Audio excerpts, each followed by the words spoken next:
कृपया आप हमारे चैनल पर न्यू है तो चैनल को सब्सक्राइब और वीडियो को लाइक करें। चलिए आप लोग को वीडियो की ओर ले चलते हैं। जिस नराधम ने जुए में जीती हुई द्रौपदी का उपहास किया था, आज पृथ्वी पर सूतपुत्र कर्ण का रक्त पी रही है। महाबाहो, आपका वह शत्रु रणभूमि में सो रहा है और उसके सारे शरीर में बाण भरे हुए हैं। नरव्याघ्र अनेक बाणों से क्षत विक्षत हुए उस कर्ण को आप देखिए। महाबाहो, आप सावधान होकर हम सब लोगों के साथ इस निष्कंटक हुई पृथ्वी का शासन और प्रचुर भागों का उपभोग कीजिए। राजन, महात्मा श्री कृष्ण ने जब युधिष्ठिर को कर्ण के वध के बारे में बताया तो यह सुनकर धर्मपुत्र युधिष्ठिर का चित्त प्रसन्न हो गया। उन्होंने भगवान श्री कृष्ण से वार्तालाप आरंभ किया। राजेंद्र, अहो भाग्य, अहो भाग्य, ऐसा कहकर युधिष्ठिर इस प्रकार बोले। महाबाहु, देवकी नंदन, आपके रहते यह महान कार्य संपन्न होना कोई आश्चर्य की बात नहीं है। आप जैसे सारथी होते ही पार्थ ने प्रयत्नपूर्वक उसका वध किया है। महाबाहो, आपकी बुद्धि के प्रसाद से ऐसा होना आश्चर्य नहीं है। कुरुश्रेष्ठ, इसके बाद धर्मात्मा राजा युधिष्ठिर ने बाजूबंद विभूषित श्रीकृष्ण का दाहिना हाथ अपने हाथ में लेकर श्रीकृष्ण और अर्जुन दोनों से कहा, प्रभो, देवर्षि नारद ने मुझसे कहा था कि आप दोनों धर्मात्मा, महात्मा, पुराण पुरुष तथा आर्षिप्रवर साक्षात भगवान नर और नारायण हैं।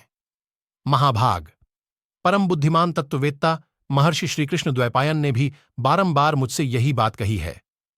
श्रीकृष्ण, आपके प्रसाद से ही ये पांडुपुत्र धनंजय सदा सामने रहकर युद्ध में शत्रुओं पर विजयी हुए हैं और कभी युद्ध से मुंह नहीं मोड़ सके हैं।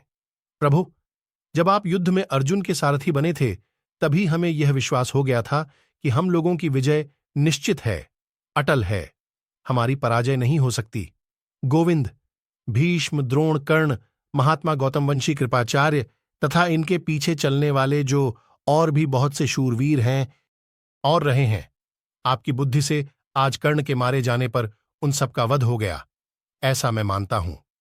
ऐसा कहकर पुरुष सिंह महाबाहु धर्मराज युधिष्ठिर श्वेत वर्ण और काली पूंछ वाले मन के समान वेगशाली घोड़ों से जुते हुए सुवर्ण भूषित रथ पर आरूढ़ हो अपनी सेना के साथ युद्ध देखने के लिए चले।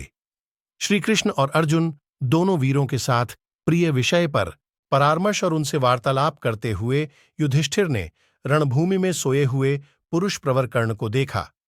जैसे कदंब का फूल सब ओर से केसरों से भरा होता है, उसी प्रकार कर्ण का शरीर सैकड़ों बाणों से व्याप्त था। धर्मराज युधिष्ठिर ने इसी अवस्था में उसे देखा। उस समय सुगंधित तेल से भरे हुए सहस्रों सोने के दीपक जलाकर प्रकाश किया गया था।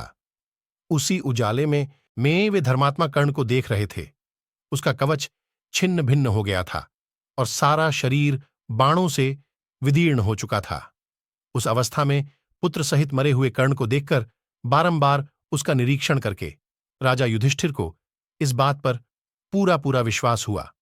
फिर वे पुरुष सिंह श्रीकृष्ण और अर्जुन दोनों की भूरी भूरी प्रशंसा करने लगे।